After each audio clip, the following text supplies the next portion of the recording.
Hello, welcome everyone to today's event. My name is Sam and I am from Prospel, and we are helping the GSK team put on today's event. Before we go any further, I would like to start by acknowledging and paying respects to the traditional custodians of this land. For me here in the city of Melbourne, that is the Boonwurrung people and the Wurundjeri peoples. I'd also like to pay respect to elders past, present, and emerging. Without any further ado, I'd like to introduce the GSK team, particularly Tristan, the head recruiter at GSK, to give us a bit of the early careers, to give us a bit of a background on GSK and introduce the rest of the team. Over to you, Tristan. Thanks, Sam. Thanks for having us. Really appreciate you having this platform. So thank you everyone for joining to experience a bit more about GSK and what we have on offer. So I do have our wonderful IBLs who will be introduced later on. I'm just going to do a short spiel on GSK itself and what we are, and go into some more detail there. So first of all, some of you might be wondering who GSK is. So we are a global business with a special purpose to help people do more, feel better, and live longer. Our 1,500 employees in Australia and New Zealand work across 4 businesses. So this is our pharmaceuticals, vaccines, consumer healthcare, and global manufacturing.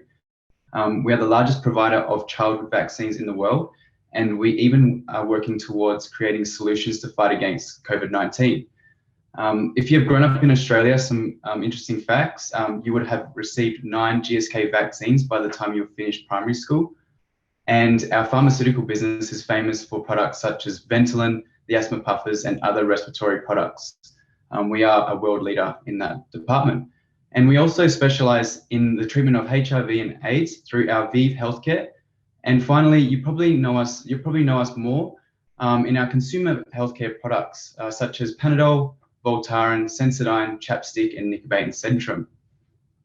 Some general information into our IBL program is this year we are coming into our 13th year of the program, which is definitely something that is great for GSK, as each year it does get even better. So it's also great for new IBLs who are coming into the program. The recruitment cycle is quite long and it will finish in September. So that's when the offers will be made, and applications do close on August the 2nd for Australia and August the 8th for New Zealand. Our commencement date is pretty good for the IBLs who will be starting next year, as it is in the middle of the summer break. So it gives you some summer break for yourself. And we are looking for 45 roles across ANZ. So that is 5 in Auckland, 13 in Ermington, which is New South Wales, 5 in our Baronia, which is our manufacturing and supply factory in Victoria, and 22 in Abbotsford, Victoria. So some general information into our eligibility of the program. So before submitting your application, you must ensure that you meet the essential criteria for the program and that you provide this information accurately. So please note that if you do not meet the essential requirements of the program, you'll receive an automatic response declining your application. So some of the eligibility requirements are, so you must be a citizen or permanent resident of New Zealand or Australia, or be able to provide proof that you have valid working rights that enable you to work full-time for the duration of the program, which is that 12 months, and that is without restrictions. You must be able to commit to full-time employment from January 2022 and to January 2023. So for students in Victoria, you'll need to be in your penultimate and ultimate year at university studying an undergraduate degree. And for those in New Zealand and New South Wales, you may also apply if you are a recent graduate. Some employee benefits that we do have at GSK, which is great for IBLs also. So GSK, we have flexible working practices, which are built on trust and support you to perform at your best in achieving your objectives at work and ensuring your personal well-being. This framework is provided as a guide to assist you in implementing temporary or permanent changes to your working arrangements. Flexibility is individual and one size does not fit all. So depending on your role, your team, and your personal preferences, GSK has many flexible working options available. We also have our feel-good committees and our social crews and other social networking events where GSK holds tickets to football games, soccer matches, movie tickets, and social outings for teams, just so that we can keep that social connections. This is in a free COVID environment, of course, but that's just something that we can look forward to for next year. And we also have our corporate wellness, whether it's moving more, eating well, or being more mindful. Our corporate health partner, Vitality Works, provides an app for all employees to use to help us feel good. We also provide our IBLs and employees at GSK 5 Feel Good days. So as part of your flexible working framework, we offer 5 Feel Good days per year to help you feel your best. You can use these days to take time to visit family, sleep in, recharge, re-energize, connect with friends, and do whatever it makes you feel good and to help you maintain resilience and energy.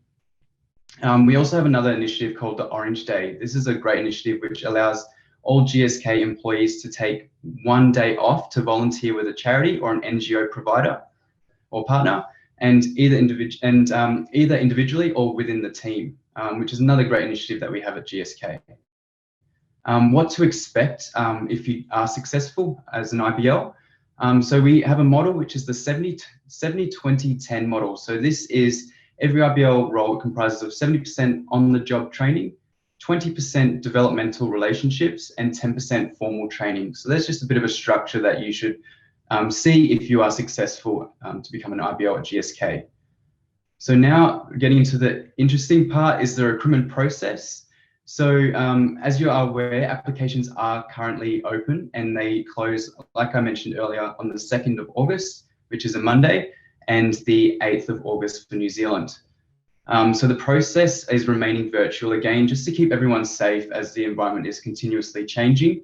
And it will start with your initial application form, a World of GSK online assessment, and then followed by Gsk Life Assessment and pre-recorded video interview assessment. So the GSK World Assessment will show students fictitious business scenarios, providing you with unique insight into values and cultures at GSK. The assessment assesses your behavioural and cognitive ability and is auto-assessed, making it a robust assessment system. The Gsk Life Assessment is the digital job simulation, where you will complete scenarios by answering multiple choice and written and video responses in a seamless flow. These are all progressively assessed. So if you do not meet the benchmark in the GSK World Assessment, you will not progress to the Gsk Life Assessment. And if you do not meet the benchmark for the Gsk Life Assessment, you will not go on to the motivational interview, where the motivational interview is an interview with yourself and the hiring manager, which is our final step before the offers. So once you've completed the motivational interview and you are the successful candidate, I will then progress your application to the background check stage, which is just the referencing and the probity checks, making sure that you have working rights here in Australia and New Zealand, and also giving you that very special phone call, my favorite part of the recruitment process, to say that you have the job. From there, some recruitment tips, which I definitely like to share, especially being a virtual process. Make sure that you are in a comfortable environment when you go to complete these assessments. Allow yourself time to complete these assessments and be who you are and yourself during the video assessment, because it really does demonstrate through the video assessment process. And make sure you do some research on GSK itself, and just make sure you know some of that general information so you can bring it to light in your video assessment. It just shows your passion and your enthusiasm for the role, because that is something that we do look for at GSK, is your passion and enthusiasm for GSK and why you actually want to be a part of this amazing, incredible opportunity. And last year, we did have students not realize the practice question in our video assessment is actually recorded and viewed by myself and the team. So just to give you a bit of a hint and a warning, please just make sure that you are prepared in that test video, because we will see it. Just some examples from last year, we had candidates who were shirtless, they were picking their nose, or someone was giving them hints in the background. So just to give you a hint, please make sure that you are prepared in that test video as well. So that was a quick overview of the IBL program and who we are at GSK. So now I would like to introduce our amazing IBLs who have volunteered their time out of their days to provide insight into life as an IBL for all the students here on this platform. So first of all, I would like to get Evie Ellison to introduce herself, please. Hi, everybody. My name's Evie. I am the Oral Health Expert Marketing IBL, based out of the Sydney office, which is part of the Consumer Healthcare Division for GSK. Part of my role as the Oral Health Marketing Expert IBL is to work with the oral health brand team, specifically marketing towards those dentists and other healthcare professionals, as that is the expert side of the marketing division. I am currently still studying. I'm in my 5th out of 6 years, I think, of a double degree, studying a Bachelor of Science and Bachelor of Commerce. So I have a background in both marketing and in pharmacology. Thank you, Evie. Thank you so much. And next, can I please have Courtney introduce yourself, please? Easy, thanks, Tristan. My name's Courtney. I am based out of the Abbotsford office down in Melbourne. I'm the Respiratory Marketing Associate IBL, so there's 3 of us. I'm one of the 3 in our amazing little team. We work closely with Evie as well. We work closely with a large number of reps. I work on the COPD drug that we have here at GSK, so we work really closely with the sales reps. I've actually finished uni. I graduated last year, but I was going to go on to do honours this year before I got offered this amazing placement. So I've sort of managed to defer that for the moment and hopefully go back next year. But yeah, at the moment, loving it at GSK down here in Abbotsford. Thank you, Courtney, and thanks for joining as well.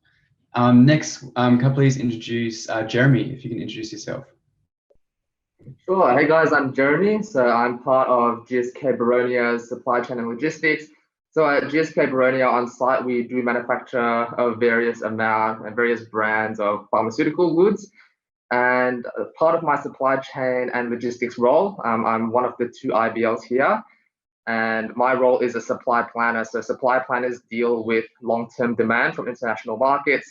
So you can expect to talk to international markets, as well as our manufacturing teams and our other supply chain and logistics employees here to ensure the smooth running of our manufacturing process. Yeah. Thank you, Jeremy. And could I please get Vinith to introduce himself, please? Hey everyone, I'm Vinith, and I wear a lot of hats in GSK Baronia, which currently I'm part of in the QC incoming goods chemistry department. And essentially my role is very in-depth with basically make sure all of our incoming goods, all of our raw materials, as well as our finished products are within GSK's specifications for quality and just the global pharmacology specifications as well. But yeah, I'm currently studying a double degree in pharmaceutical science and chemical engineering. And so yeah, nice to meet everyone. Thank you so much, Vinith, and thank you again for joining as well. And Jeffrey, last but not least, can you please introduce yourself? Hey everyone, I'm Jeffrey. I'm the Medical Affairs Associate based in Auckland, New Zealand, one of the 6 IBLs at GSK New Zealand. A bit of a background about me, I studied Bachelor of Science and Commerce conjoint degree in Physiology and Finance from the University of Auckland. I've completed 4 years of my degree and I've got 1 semester to go. So I've been at GSK for 6 months now. My role in medical affairs has really allowed me to blend the skills I've learned from my business degree along with the more technical or scientific aspects of studying physiology.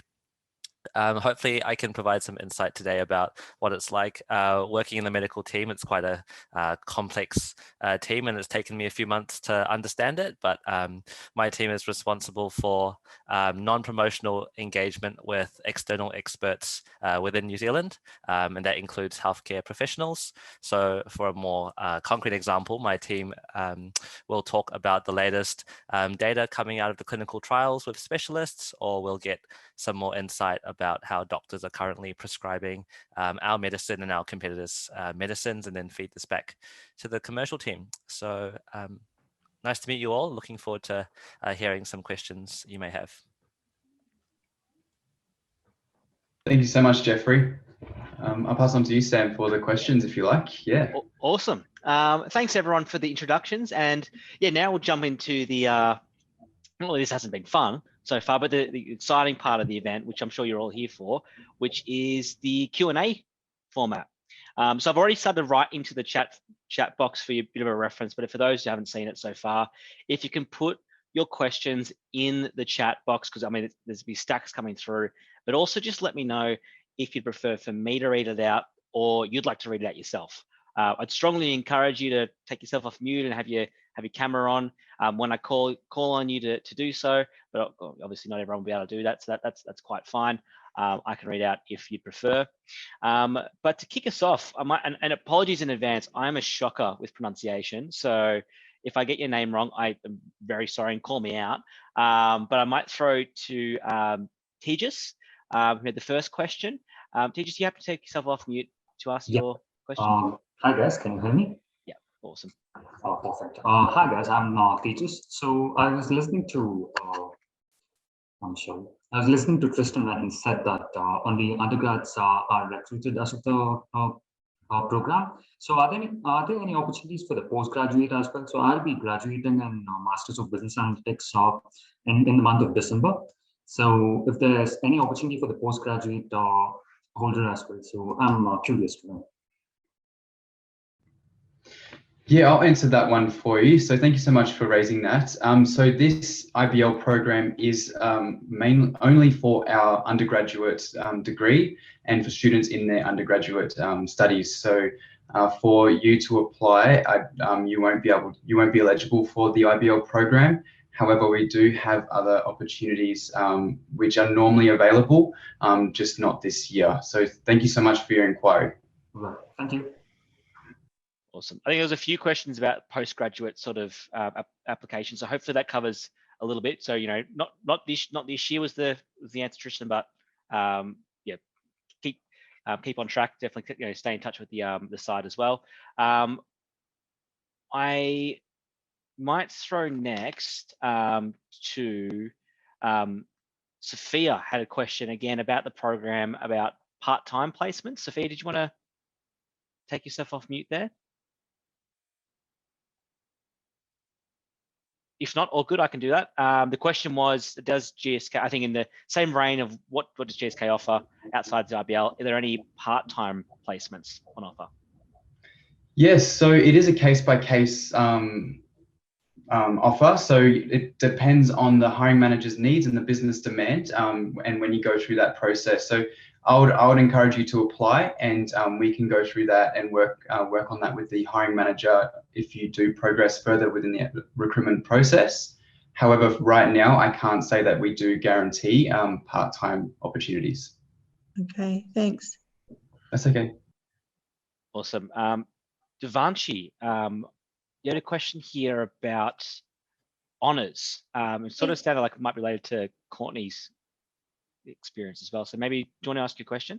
Yeah, so I put a few in the chat box. First of all, like, your dog is adorable. Little cute as hell. So I was wondering, since I'm in my third year of Bachelor of Science, I'm not too sure if my honours project will go ahead because it's at a hospital and they're not too sure if they're going to run their honours projects just because they don't know how COVID will turn out.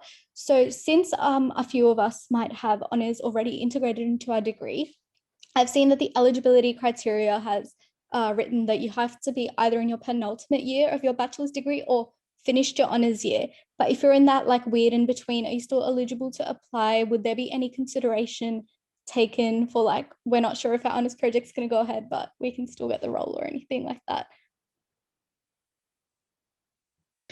Yes, so that is a good question, and because given that you're in your unique situation, I think go forward with the application and we can work on that together. Just given the unique circumstances that we're all in, I think we could work something out given the case by case. Thank you. And I had a bunch of other questions. Should I just ask them now because I sent them like separately? Oh, well, while you're off mute, that's all right. Go for it. I'd been having a look at the advertised positions, and a lot of the medical-based positions were in Victoria. However, like, are there any positions that you would consider any science grads for with like a pharmacology background, pharmacology physiology background in the Sydney positions? I was having a look at the supply chain ones, just because, like, again, I'm not sure if I'm gonna have to like do something about honours. That's why. Yeah, so I can open up to someone in the team for this question. So is anyone in the team had the same situation? So they're doing a completely different role to what they were studying originally. Does anyone want to ask? From Jeffrey, Evie? I had a similar one because I am based in Sydney, and like this time last year, thought, oh, all the roles I kind of want to do were in Melbourne, but I wasn't prepared to move to Melbourne because I'd actually just moved from Melbourne to Sydney. So I was like, I'm not going to move back again. And so, yeah, it's definitely, I have a background in pharmacology, and not being in the pharmaceutical business has actually been a really great opportunity to get a sort of different lens on how kind of more like fast moving consumer goods works, which is more what consumer healthcare is centered around.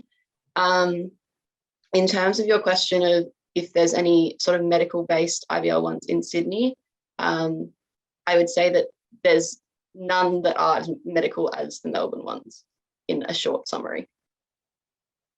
Okay, but like would there still be an eligibility that works despite having no business background? I think Tristan can answer this, but as far as I'm aware, there's no business degree requirement. Is that correct? Yeah, yeah, correct, Evie. So there's no essential requirements, as long as you can demonstrate that you have an idea or your studies can closely relate. That's fine, but there's no requirement of study, so you don't need to have that requirement. Okay, thank you so much. And finally, do you guys look for any specific kind of experiences from the IBLs? Do they have to be any specific work experiences, or can a lot of them be built over skills that have been built from university classes like teamwork and technical skills? I'll pass this question on to Courtney if you wanted to answer this one. Awesome. So was that sort of about like the soft skills required? Yeah, overall, yeah. Overall, yeah. So I think just sort of as you mentioned, a lot of that teamwork ability, you'll realise quite quickly in GSK that everything department-wise links up quite closely with your role. So you really need to rely on other people to also achieve what you want to achieve and also to get work done. So I think that ability to really work in teams really well and communicate well between people. Everyone is really lovely at GSK. You'll also come to notice really quickly. So I think just being able to be open and communicate quite well with people, and just to be quite driven and really want to get out of the year what you want out of the year, I guess. That's probably a bit of a wishy-washy answer, but I've definitely noticed the teamwork aspect of the business is massive.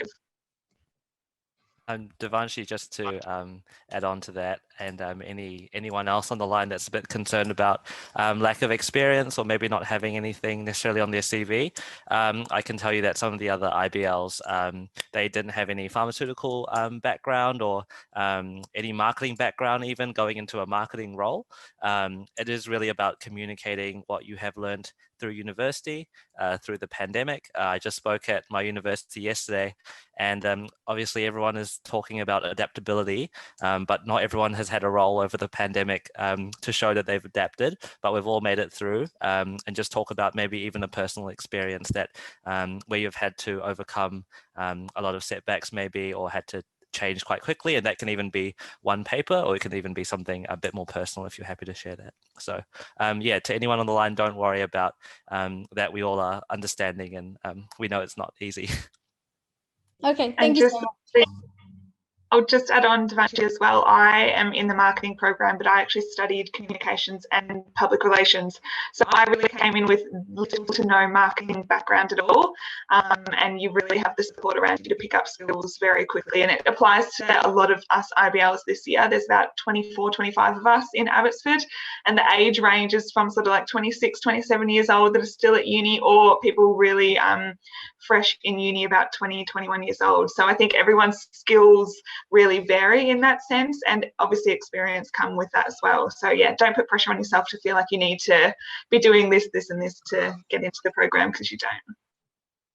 Yeah, just expanding upon that, Courtney, as you said just now, I think it's really important that people understand what they want to get out of the IBL year, because I study, for example, business information systems, and I felt extraordinarily, quote unquote, underqualified to do supply chain and logistics because I had no clue about anything regarding supply chain and logistics. I just showed my interest regarding business analysis, data analysis, and the team here really helped cater my experience at GSK towards that motivation and towards that goal. So even though, yes, I'm in supply chain and logistics, they help ensure that my development was towards system analysis, for example, using our central system, analyzing data that comes out of the system. And it really helped me a lot, even though I'm not a supply chain and logistics student, and many of you might not be. It doesn't really matter. As long as you've got the right motivation, and GSK can really cater to your needs, which I found is really good. And I've been leading projects that are not specifically towards supply chain and logistics, but help the site in general, and that's just been great. So if you guys know what you want to do and know what you want to achieve, it's more than likely that GSK can help cater to that. Thank you so much, Awesome. everyone, for your answers. Awesome. Great questions as well. I might throw next to Luke. Luke Spencer, you had a question about working and studying, how that sort of works. Did you want to take yourself off mute, ask that one? Ooh, that's all right. Maybe if not, I can ask for you. The question was, you know, a lot of individuals are studying concurrently, and so how would they do that while working full time? So maybe worth clarifying, Tristan, or the IBLs as well, what they've actually done. Yeah, sure. So first, we're very flexible here at GSK. However, business demands you need to meet them first. When it comes to having that time to actually study after work, I believe when you're working at GSK, working at 9 to 5, you definitely have the time to finish. However, if you have to go on campus, we'll have to work on something. We have to work on a part-time opportunity for you, and that would be during the recruitment process. So just make sure that you put your preference down. And however, though, I would like to pass on to Vinith to just talk about when you're studying or who's studying, how do you balance work life and study life? Yeah, that's a great question, Tristan. And that was one of my reservations for the GSK IBL as well.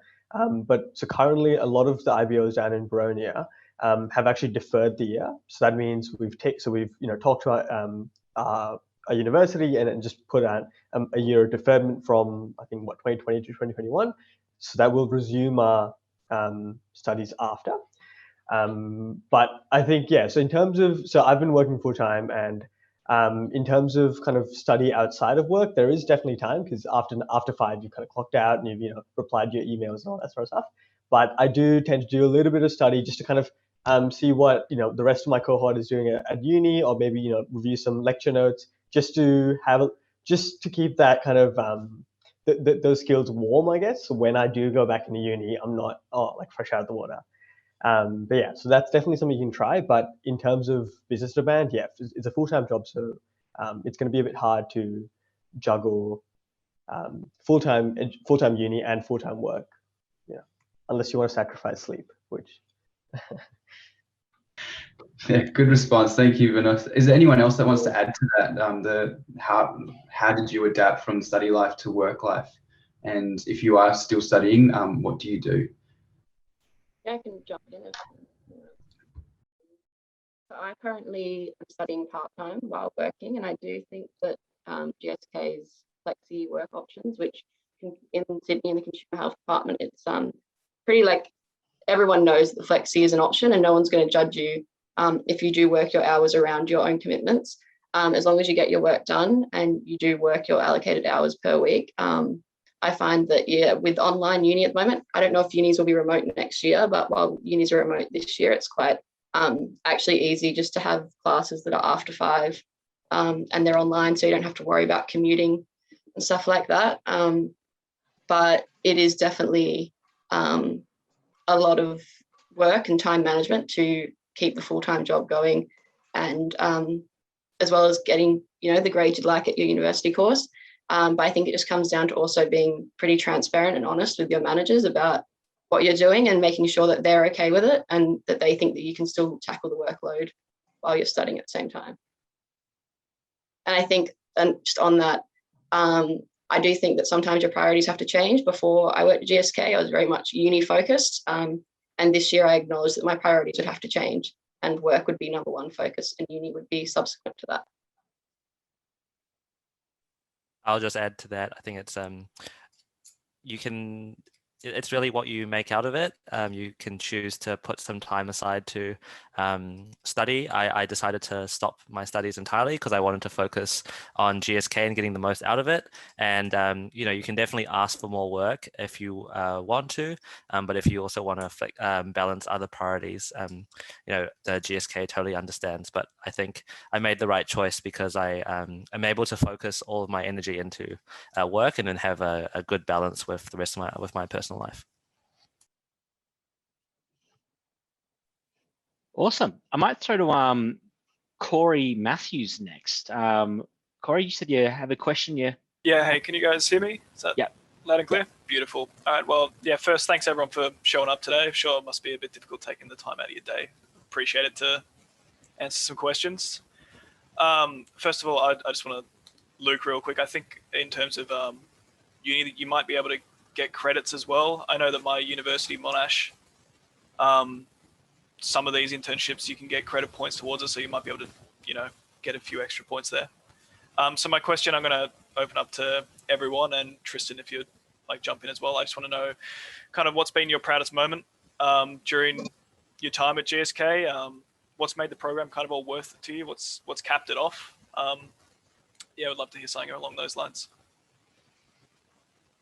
Yeah, great question. Thank you. I'll pass it on to Jeremy to answer this one. Yeah, sure. We are all of us are only halfway through our IBL year, so there's a lot more opportunities to come by. Personally, my proudest moment will probably be right now, which is I'm driving a project for a site-wide based reporting tool, which uses Power BI and that extracts data from some of our data centers and allows, managers across site to monitor some of our supply chain as well as our manufacturing processes. So really driving a project and allowing everyone to trust you and to take ownership of a certain project really, it makes you feel quite good, especially seeing people site-wide using it. So that also says something about GSK regarding their managerial roles, etc., because that just shows how a lot of the managers, even though you might think that you might not have self-confidence in yourself to do something, they can really help guide you and push you and lead you. So it takes a certain amount of trust for people to allow someone like an IBL to run a project, but it was definitely a great opportunity. And again, that leads back to if you know what you want to do, GSK can help you out with that. So that's personally my proudest moment so far. But again, we're only halfway through the year and we're only learning as we go. So, there's a lot more to go. Beautiful. Thank you, Jeremy. And just to spin off from what Jeremy added, I'm new to GSK and I can say definitely joining the company has been incredible. The people are incredible and they always take time of their day. I've been working from home. Basically, since I started, I've been in the office for about, collectively, I would say 2 weeks. And everyone makes time out of their day. They connect with you by Teams and they're just always there and present, and the managers give you the time of day. And from the IBLs that I've spoken to, that's the same kind of feedback that I receive as well. Anyone else want to add to the question? I reckon this is one that everyone could answer, to be honest. Yeah. Sure, I don't mind going next. You want to go? Yeah, go ahead. Definitely. No, all right. Okay. Well, one thing I kind of want to kind of mention, I think was it Luke? Sorry, was it Corey or Luke? I'm sorry, whoever asked the question, is that a really big thing I've taken out of it, and a skill that I'm quite proud to cultivate was initiative. Originally, my role, what they hired me on was for quality control and chemistry, and just based on pure passion and enthusiasm, I started networking and kind of getting into the roles of technical and engineering. and I managed to be on a project that basically, so in the production batch, per production batch, we managed to save about 15,000 Great British pounds per batch.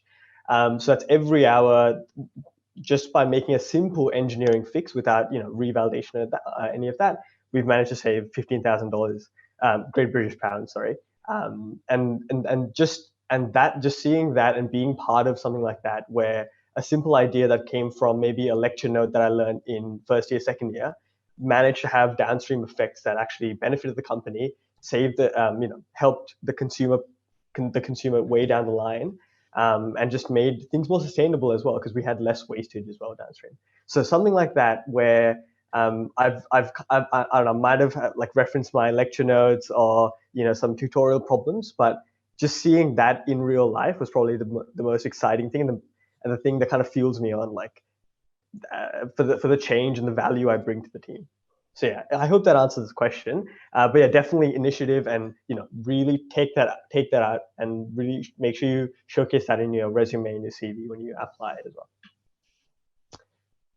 It's a great answer, Vinuth. I can talk a little bit more about my experience as well. When I was asked in the interview, sort of what are my motivations, I'm sure some of you will be asked that too when you get to the final interview. I said looking for an organization that really aligns with my values and makes positive outcomes on people's health and well-being. And I led a patient support program for a new severe asthma drug that we launched in New Zealand. And hearing the patients, hearing their lives being transformed, getting their feedback that, now that I'm on this drug, I feel like I have my life back. They're not going to hospital so much.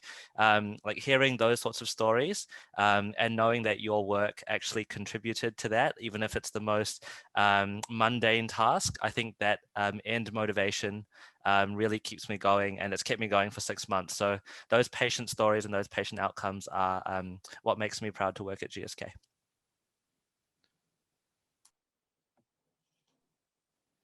I might jump on the back of what Jeffrey's just said, and really similar, like working on a COPD or marketing of the COPD drug at the moment. I've been a part of creating webinars for a range of doctors across Australia, really, and also I've been working on conferences and really engaging with doctors from across the country. So similar to Jeffrey, like being able to hear the impact that this doctor has now been prescribing our drug to patients that really needed it for a long time has been amazing. And yeah, just seeing their life turn around and seeing the impact, I think, of what marketing, something that I hadn't really done before, to be honest, and seeing the impact of marketing in such a big industry and in such a big way, seeing the transformation from a product to sort of getting it on the shelves and also to prescribing it to patients has been massive. I also think one more thing that I'm really proud of this year is the friendships that you make at GSK. Like, we've been really fortunate. There's 25 of us, I think, at Abbotsford, and we've all become such great friends out of this, and it's so amazing. I've been really lucky to be able to get into the office for quite a few days at the start of the year. Unlike Tristan, who will hopefully get in there very soon, but we've had a great balance of working from home and working in the office, and yeah, we've all become really, really close. And as Tristan mentioned before, we've got the committees that are in charge of sort of coming up with fun ideas of things that we can do outside of work together, which has been amazing. So yeah, you guys will love it.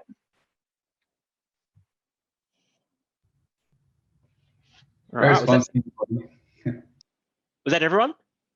I think it was everyone. Cool. Well, I've got you, Courtney. I've actually got a question from, I was find it in the chat, Giovanna, which is, can I please have more insight about the day in the life of a marketing IBL? Yes, absolutely. Let me think. Each day and each week is so different, to be honest. It comes in real fluctuations. Some weeks I'm running around like headless chook a little bit, which I love. I love being busy, so that's been really good. And as someone mentioned earlier, the responsibility that you get is really, it's nice. It shows that the company trusts you and trusts your judgment. And I work really closely with the representatives. So often email-wise, I have a few funny little requests from reps that might be chasing certain materials or looking for ways to assist GPs when they're out on field. And I think especially in the COVID situation at the moment, we're constantly adapting, and obviously there's situations where reps can't get into GP clinics based on restrictions. So it's sort of navigating that. Material-wise is coming up with sort of strategies and also the development of actual materials that the reps take out with them into field. So that's been massive as well. We work really closely with the medical people at GSK as well, who regulate a lot of our materials. So there's a big process in getting things approved. So learning every day what that involves has been massive as well. So I hope that's a little bit of a taste. Everything, is very different each day, but it keeps you on your toes. Awesome. Thanks, Courtney. And for the other grads, sorry, not grads, IBLs, don't worry, you haven't escaped talking about a day in the life. There's a couple more coming directed at you, so just be aware of that. But I might throw to Roxy next. Roxy had a couple of questions that will. Yeah, see, Roxy, happy to ask your questions there. Might not be able to take it off. That's right. I'll ask the first one. This one's directed at Tristan. What tends to be the success rate of students applying into each application stage? Great question, keeping me on my toes with that one. As it's quite early in the process, I would say roughly off the top of my head for each business stream which is on offer, we're having a success rate of 1/3 of applicants are going through. However, that's out of 100 applicants per role, per business stream so far. We've still got plenty more weeks left on being advertised, so this will definitely grow. Comparing it to last year, our success rate was 36% from the assessment phase. And despite that, though, despite that, the success rate, which you are still, recommend quite strongly that students apply. I think students can often be put off by that. Definitely, I would, definitely apply, because when it comes down to your assessments and your final marks, I can still go back and reassess those marks, and if we do need more candidates elsewhere, you could be the potential candidate for that role. So definitely go apply and go through that process, because that is definitely something I'll be looking at the end of the process. 100%. Can I also add to that quickly? From last year's group of us in Sydney, I think from those who I've talked about 6 of the 10 of us actually got a role that was different to the one we applied for. So we all kind of got shuffled around in the application process. And even myself, and I think 2 others maybe, initially got a rejection email after the interviews, and then about a month later got a call back to say, we actually have a role for you now. So definitely apply and never give up. Even I was quite surprised, even when they've rejected you, maybe still don't even give up. I think to that point as well, a lot of you on the call today are doing the first and most important step, which is researching or finding out more about the organization you're applying to. You'd be surprised the amount of organizations that we work with at Prospel that tell us every day, oh, a lot of my applicants, they know nothing about who we are and what we do. So you're all done a very, very important and step, which is come to events like this to find out more, and it actually will set you apart. So definitely apply. Would be my piece of advice too. I'm going to throw to Ian next. Ian Zhuang. Again, apologies for pronunciation. Oh, I can speak. Oh, awesome. Legend. No, I can speak. No worries. So one question, there's actually 2 questions for Kristen. Can you actually hear me? Yeah. Yes, we can. So first is regarding to, because, the eligibility is you must be for the Victorian one is you must be a pre-ultimate year. But this have a little thing. I'm planning to only doing my undergrad, but again, I may also do an honor. If, for example, this year I failed, but I'm deciding to do an honor because next year my supervisor can confirm, can I also apply again? So you're referring to applying for next year? No, I'm planning to apply this year because I haven't confirmed my honors yet. But if I fail this year and I'm going to next year, and I got confirmation from my honor, so make me a pre-ultimate year again, can I reapply to the IBL? Yeah, if you're in your penultimate and ultimate year, you can apply. So definitely apply again.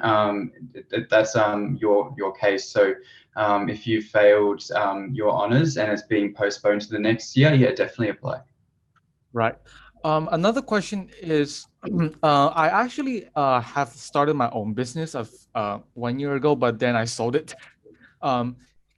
I didn't wrote this on my CV. Is this something can I talk within my digital interviews or actual interviews? You can introduce it in your video interview if you like. There is a question which you could raise that, and it'll probably be a good question to align that with. So yeah, definitely do raise that. Right. And my $1 million question actually dropped to Jeffrey.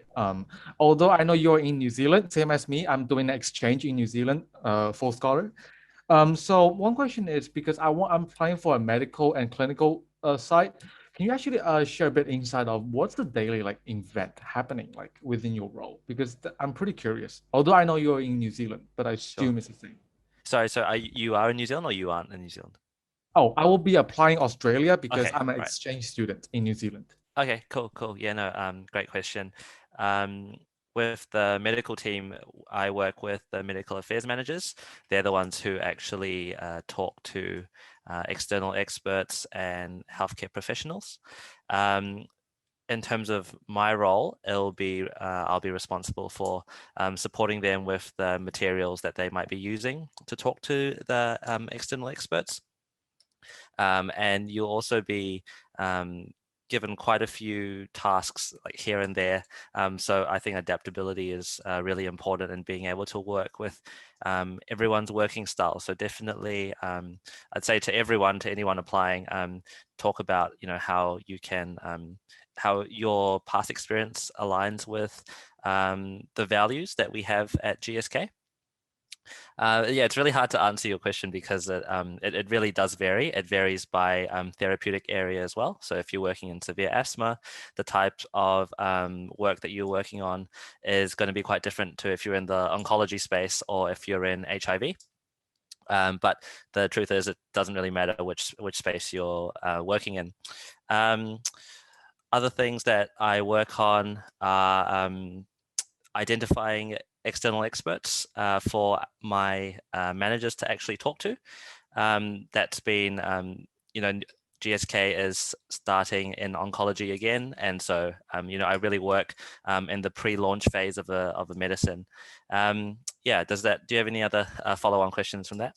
Oh yeah, definitely. So you're saying you're actually finding the expert. So this is more like a networking job, right? So you have a blend of networking, paperworking, documentation, and a bit of research. Blend. Sure, yeah. So yeah, a little bit of that is research, and I just utilize internal databases. I use Google just to find maybe where the medical oncologists are in Auckland or in Christchurch, who my manager can talk to, what they can actually say. They might be like, oh, I see that you previously worked at Oxford. I worked at Oxford too, and just a nice way to build rapport and start a dialogue. So that's been a really fun project. Yeah, it's all focused on non-promotional activities. So we don't actually promote any of our medications to external experts. It's really focused on scientific engagement. So the good thing about my side of the business is that we're not focused on sales or any commercial aspects. We're really focused on improving patient outcomes and making sure that scientific communication and engagement is sort of top quality in New Zealand. Right. Can I add another follow-up or? Yeah, sure, of course, yeah. So because I'm doing physiology and I just did a practical component, but wondering, does your job actually require a medical background? Because physiology and medical, although they look similar, one is more like practical, another more like theoretical. Sure. Yeah, no, great question. I think anyone can apply for the medical and clinical role, whether you're in Australia or New Zealand. Having a physiology background or a medical degree can be really helpful, but it's not necessary for the actual work that you do. So for me, out of pure interest, I really enjoy looking into the science, reading the clinical data. But if you're not across it or you don't know what they mean, you can always ask your manager for clarification, and they're always happy to talk to you about the clinical data and why this is being communicated to externals. Oh, good. Thank you. Oh, one question. Can I just return to Kristen very quickly? Yeah, very quickly. Because I actually applied like 4 days ago, but I want to do my assessment today because I want to do the after I finish the Q&A. Would this be like elapsed? Still valid? No, so you can start the assessments whenever you like. It's just once you've committed to it, you have to complete that assessment. And then once you've completed the GSK World, for example, you'll get a notification of completion, and then you can start the next assessment when you feel you're ready to start that. So you can do it over the course of 3 days if you like. Right. So as long as I finished like 4 days ago, so I can start today. It's fine, right? Yes. Yeah, that's fine. Yeah. Awesome. Thank you. Great last question, actually, Anne. There was a couple of questions about that, so good job. Up next, I'd like to throw to Scarlett, and actually, sorry, hold on. We just did a day in the life of Jeffrey. Sorry, Scarlett, I might move past that. Sorry. Oh yeah, that's fine. Unless you had any follow up to what Jeffrey was talking about at all, is that all? Yeah, you can ask me now or later. It's up to you. Yeah, I might just ask quickly. Sorry, Jeffrey, you're not getting a break. I just wanted to ask you, I don't know, like, because what you talked about sounds really exciting with the patient support group, and that sounds really cool. And then getting to talk to, like researchers about clinical data and stuff like that. Yep. How does that link in together? Like, do you work more in drug development, or is it more after drugs are on the market and you're looking at how they're performing? Yeah, so I think this applies to, are you in Australia? Is that yes? Right? Yeah, okay, cool. So with Australia and New Zealand, we're obviously pretty small, relatively small markets. Mm-hmm. Any of the drugs that we talk about have already been past the clinical trial phase. They've already been launched in America, in Europe, and in other markets. So we're sort of responsible for bringing them to the market that we work in.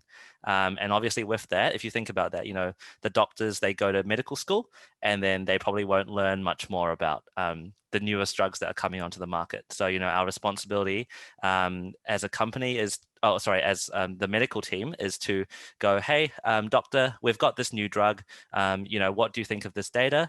It doesn't mean that they have to prescribe it. It's not even ready in the country yet, but it's just to get them across it. And they might go, oh, yep, I've got 100 ovarian cancer patients that might use this drug, and we get that insight and we feed it back to the company to maybe see how many people we can treat, the total addressable market, and basically work quite heavily in the pre-launch phase. So before patients even get access to the drug, that's where medical is really important.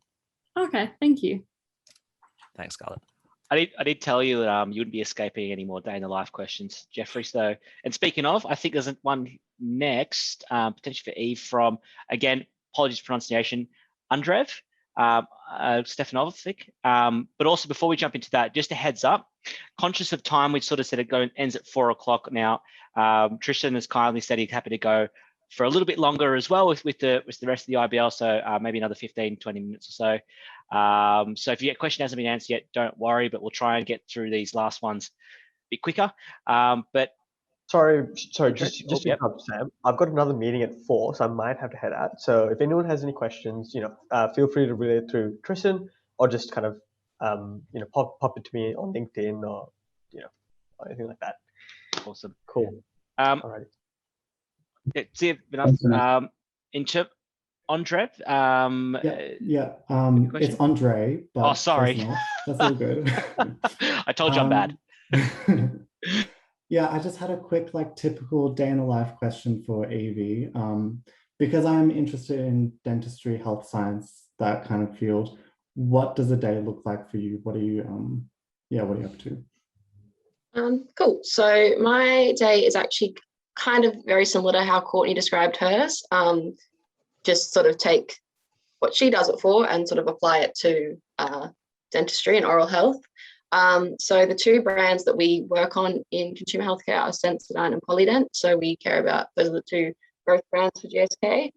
So we target both dentists and oral hygienists and therapists and prosthetists who do denture care work. In the same way that Courtney was describing, we have a field team. So my day will generally revolve around supporting that field team through materials. That's usually developing the materials which they give out. Same as she said, sort of answering all the questions they have, emails that come through. We sample the oral health products. So the IBL role is really in charge of sort of dealing with all the samples and distribution of that, obviously with help of the supply chain. A big part of our interest in oral health is in exhibitions and conferences. So the IBL is responsible for pretty much organising all the trade shows and exhibitions that we do throughout the year, which are at different dental industry bodies. I think what else I do.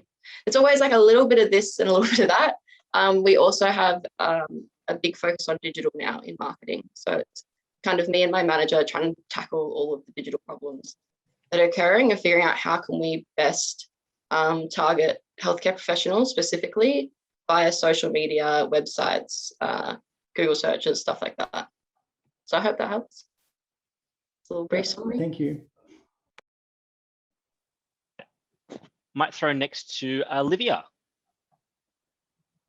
So my question is, what is the most valuable thing you've learnt so far on your placement, and also what's something you didn't expect?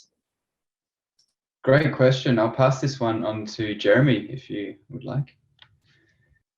Oh, good question. I wasn't 100% ready for that one. So let me think. The main thing that I guess I've learned, well, the two things that I think is really important during my IBL year so far would have to be communication and as well as initiative. So communication, because I dabble in around 4 to 5 different departments in Boronia off the top of my head, it's really important to not only communicate with as many people as you can to get the most out of your IBL year, but it's also important to develop a good style of communication and understand how to communicate ideas clearly.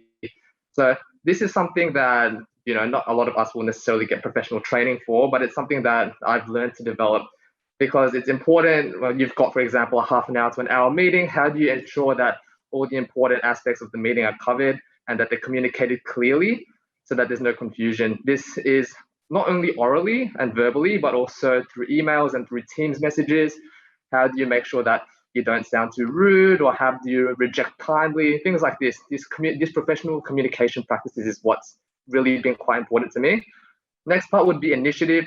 So if you see anything around your site or around projects that you really want to work on, I've really learned to, what you want to do is you want to really step up and say, okay, you know, can we do such and such a thing? And who can I raise it with? Who can I escalate it with? And you have to really have faith in yourself too. That's another thing that I've learned. Number 3, sorry, is to have faith in yourself. Oftentimes, because we feel quite underqualified compared to a lot of the experienced team members, what you'll want to do is you'll want to ask a lot of questions, which is no worries at all.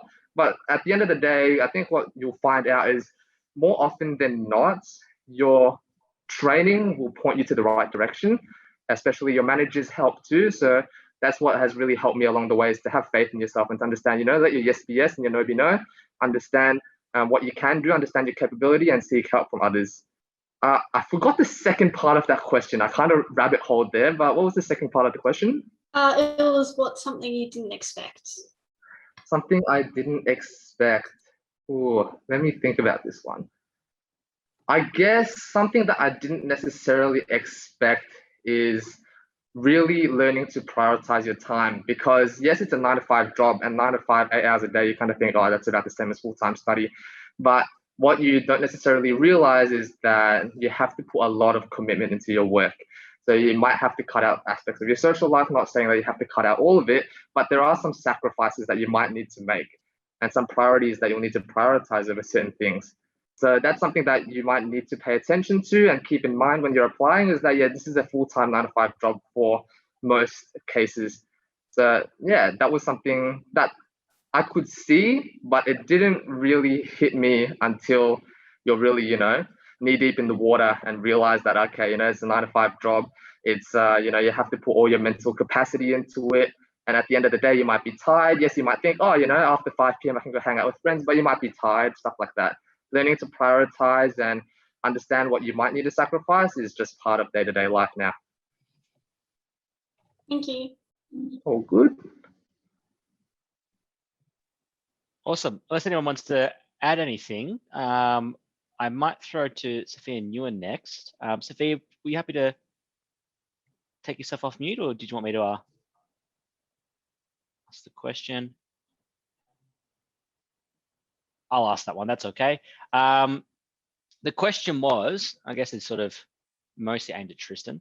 Are there any certain soft skills that you look out for in your IBLs? Yeah, so in terms of soft skills, basically what I'm looking for is enthusiasm, your motivation, your initiative, and your drive to work for us at GSK, and what you're really going to bring to the table, as well as what you're going, and also at the same time as that is important, I would also like for you to understand what you're going to get out of the program. But in terms of soft skills, it's definitely those key areas. Awesome. Hopefully that answered the question. I'm going to throw to Fady next, who actually might have left. I've just realized. Sorry, give me 2 seconds. Just to fill in the time there while Sam's looking, just in terms of those soft skills, you know, in your interview, definitely think of examples. Like, don't just tell Tristan that you're a motivated candidate. Just think of examples. Doesn't have to be professional experience, or, you know, maybe a time that you've had to communicate with a lot of stakeholders or managed a lot of relationships. You know, just remember the principle: show, don't tell. Awesome. Thanks for bailing me out there, Jeffrey. Diana, I might throw to you next, actually. Thank you kindly, Sam, and Tristan, as well as the rest of the IBL team. It's very kind of you to take the time out of your work today. I'll just be really quick. I'm just wondering what the background of the IBLs sort of is, or what the majority of IBLs have come from. Has it been commerce, science? I mean, I'm a paramedical and nursing student, and I'm just wondering sort of where you hire people from, and also how many females and males are accepted each year. Thank you. Justin, do you want to talk about Australia, and then I'll talk about New Zealand? Yeah, definitely. I've got the data, so great question. So thank you for that one. So for your first question, so when it comes to, can you please ask that question again? Sorry, just had a mental blank there. No, that's fine. So I'm coming from a paramedical and nursing background, and I was wondering what other people who are successful through the application have come from. I know a lot of them come from science and commerce, but yeah, I was just wondering. Yeah. So thank you for reminding me. So from what I can tell you from the applications that I've received so far, a lot of bachelors of commerce, bachelor of business, and bachelors of science. They're the main ones that I'm seeing at the moment. However, you do get other majors in arts, for example. However, the main focus being commerce, some in marketing as well. But yeah, commerce, business, and science. Yep, and I think Diana asked about male and females. Tristan, you want to go? So for male and female, I don't have the specific numbers on me for Australia. Not from last year. However, from the intake so far from this year, I would say it's there's more females who have applied so far for Australia. Interesting. Thank you. That's okay. Yeah, Diane, just to echo what Tristan said, I'm sure what is happening in New Zealand is very relevant. Is quite similar to what's happening in Australia. I looked at the data from last year's applicants. There's about maybe a 40% business, 40% science, and 20% other. And obviously there's a lot of overlap, like some people are studying business and science. In terms of who was successful, I think we've got about there's 6 IBLs, there's 4 with a business background, and then there's 2 with a business and science background, I think. Oh, sorry, 4 business degrees all up, 1 science and 1 business and science, something like that. But I think it's just really important to emphasize the fact that the girl who just studied medicinal chemistry is not in the medical role. She's actually in the marketing role. So there's no like direct correlation or translation from what you're studying to what role you end up in. Sure. So for those statistics, I shouldn't sort of feel disheartened coming from like a nursing or paramedicine background. No, I was pretty excited to hear that you're studying that. So okay, I think it's really cool to like bring your personality and your unique background. Yeah. And in terms of the male females, there's 4 female IBLs, 2 male IBLs, and in New Zealand we've got probably 75% women overall in the workplace. So yeah, there's a bit of a joke that I asked once why there were so many females, and they said it's because we actually care about people, or something like that. But yeah, that was just a joke, I promise. And yeah, it's a really cool culture, and I think that's a part of it. Yeah, there's a great diversity in the team. Thank you so much. That was very helpful. Thank you. Thanks. Awesome. I'm going to throw next to Alexander. Alexander, you still have to take yourself off mute if you're. Yes, I can. Yeah, awesome. First up, thanks very much for speaking to us and going overtime, so I'll be quick. To anyone from GSK at the moment, what's the opportunity like for gaining skills? Like, we're all recent graduates or pretty young at the moment, so we don't know, exactly what we want to do for the rest of our lives and all of that. Does GSK give you the opportunity to taste other areas outside of, say, if you get assigned manufacturing or not, that you could collaborate in other areas or whatnot, just gain skills across the board? Evie, did you want to take this question? Yeah, so it's interesting that you asked this, because I recently just had my half yearly review with my manager, and one of the things he first asked me was, what other business areas do you want to learn more about? So I think yes is the easy answer to your question. If you are vocal about what you want to learn and what you want experience in, the company will give you the opportunity if it's readily available within your business unit or within your city. I think definitely in terms of all the different sort of business units, they'll always let you shadow someone or have one-on-one sort of learning sessions with managers from that area. So a short answer is that yes, you definitely can get lots of different skills. It's what I think, who said it before? Jeremy, maybe, that it's what you want out of the year is what you will get. Alexander, just to tie your question back to what Tristan said, we have that 70-20-10 learning model. So what that really says is that if you're at GSK, you will be learning nonstop. My manager is a huge proponent of that, you can say. He's saying just do the work and you'll actually absorb so much more subconsciously, I can say, oh, I want to go to this program or I want to learn this. And he's like, you will get the work, you sort of fed to you, and you will actually learn so much from actually doing. And I think there's a really good reason why it's 70% at GSK, because so many of the things we learn have to be on the job. You can't get it from a textbook or from an e-learning course. Thank you so much, guys, for clarifying. I really appreciate it. Awesome. All right, I'm going to quick fire off a couple of questions that were asking for me to read them out. And then I'm going to throw to Blake, who had a question, a day in the life question, I think for Jeremy. So that's coming, Blake, but to fire off a couple of quick questions in the interest of time. There's a question from Roxy, probably directed mostly at Tristan, but is there only one person needed per role in the medical and clinical stream in Victoria? No, so we actually have 3 roles open in the medical and clinical stream, and there's also other roles which do fall under the medical and clinical stream as well. So if you go onto our GSK 2022 IBL roles site, a list of those roles will be located there, and it will have individual job descriptions as well.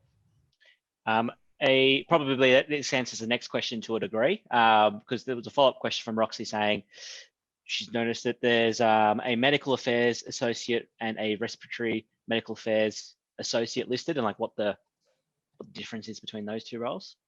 Yeah, so the difference is the areas that you'll be focusing on. That is the main difference of those roles.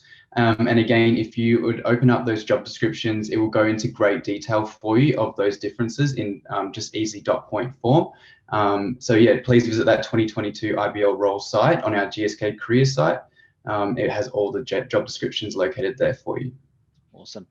2 quick questions from Emily as well. One of them you sort of addressed in an earlier question. I think it was from Ian. Again, for you, Tristan. So Emily might have applied in a previous year and wasn't successful. Will a previous year's application be looked at when assessing this year's application, or is it just you just look at what's assessed this year? Yeah, good question. So no, I only assess what comes through this year. So we don't take into account what your application from last year. So please do reapply and go through the same assessment process. Cool. Second question. Oops, sorry. Sorry, Sam. Just to whoever failed. I failed twice before getting in the third year. So honestly, don't be disheartened. I think that if I had got it 2 years ago, I just would not have been compatible with the workplace and the company. So, don't be scared to try again. I think my answers were very different each year. And then I realized, it was much more aligned to myself when I applied the third time round. So yeah, don't let it bog you down. Awesome. Probably her second question probably can be addressed by both Jeffrey and Tristan again, which is she's looking to potentially apply to the one of the New Zealand streams despite being Australian based.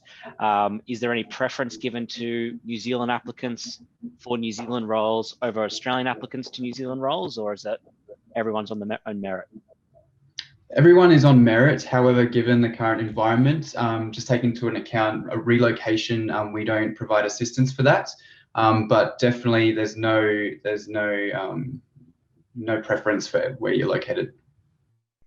Awesome. Another question from Ashwini, who's based in South Australia. You don't have to be. The question is, do you have to be a Melbourne or a Sydney resident to work in the Melbourne or Sydney teams? I think probably relates to that previous question as well. So, Tristan. Yes, so you can apply from another state. However, you would have to relocate to the state that you've applied to if you are successful for the role. So you'll definitely have to be in or around the office at some point in time. Yeah, awesome. Blake, are you happy to take yourself off mute to ask about your day in life question? Yep. Are we loud and clear? Loud and clear. No worries. Yeah, I was just wondering what a standard day or week looks like in manufacturing or supply at Boronia in particular. Yeah, so as you'll come to realize, a day in the life of an IBL changes quite a lot from day to day, and that's mine as well. The only solid part of my day, as in the only structured part of my day, will probably be the morning. So in the morning, because I'm part of a few different teams, we do have our daily meetings where we will escalate any problems that we have, as well as we'll be taken accountable for any of the tasks that we have. So in the morning, I'll probably come in, and then I'll have my meetings for around an hour and a half to 2 hours, depending. Usually, most of them are back-to-back, but you have to understand that this is only my day in the life. We do have another supply chain associate at IBL who has quite a different day in the life to me.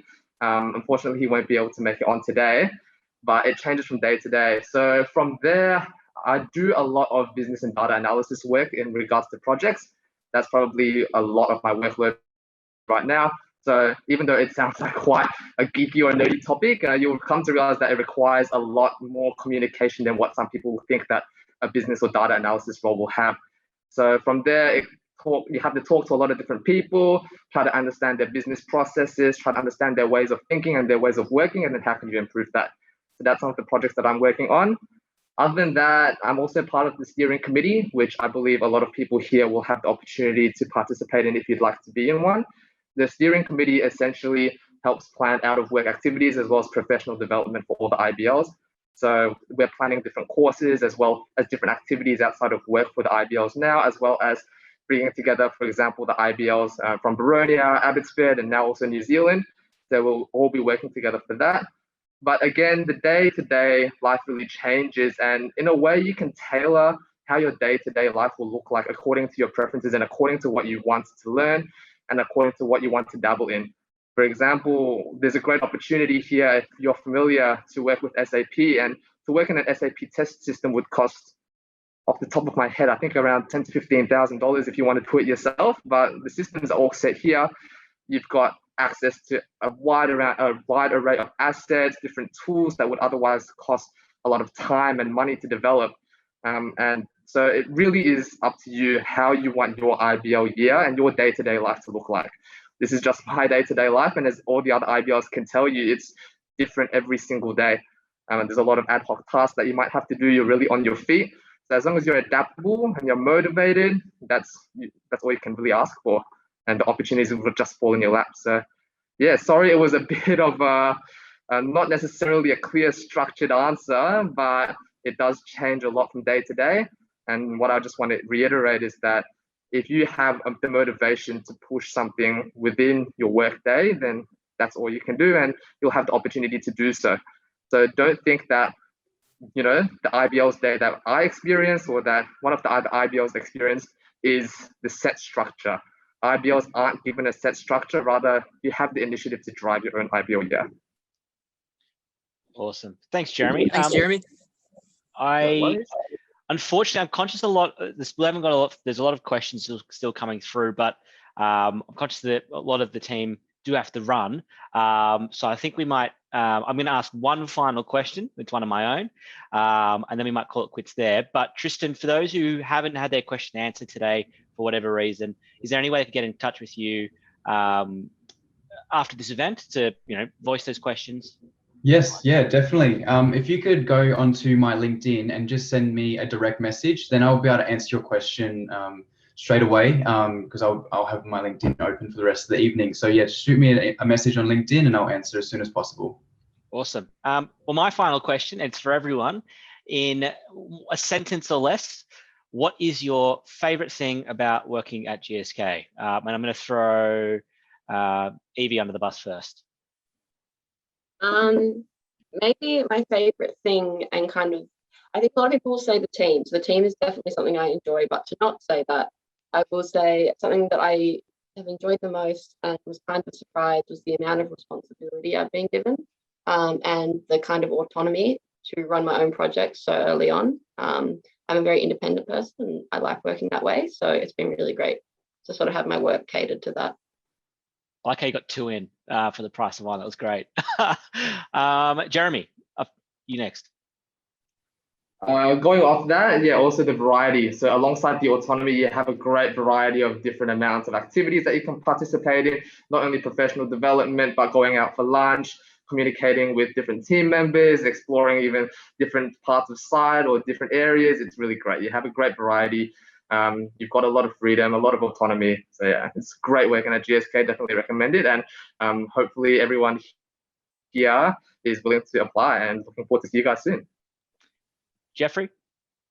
Yeah, I mentioned it before, but seeing patient outcomes has been the most, the best part of working here. You know, we hear a lot about corporate vision and values, but you know, GSK genuinely lives them, and you're seeing those positive outcomes on patients is what makes me want to stay. Awesome. And Tristan, bring us home. Hopefully your answers haven't been stolen already. Yeah, just to add on, so I would say the engagement that we receive, even when we're stuck working from home, has been incredible, and that sense of community, even when you're not even in the office, I think has been paramount, especially coming from myself. Only been in the office for a week or 2 weeks, so yeah, definitely it's a great community, great place to work, and yeah, great people. Awesome. Well, thanks everyone for your time. You know, to everyone who's asked some awesome questions. Really, definitely a lot of great questions came through. So thanks for that, for sticking on a bit later. Thanks to all IBLs and Tristan for your time today. I definitely felt like I learned something here. I look at my ventilator and then there's the GSA logo on there. I didn't even realize that. There you go. So thanks for your time today, everyone, and we'll see you at the next one. No, thank you, Sam. Awesome. Thanks, everyone. Thanks guys. for facilitating, Sam. Thanks very much. All the best. Good luck, everyone. Thank you.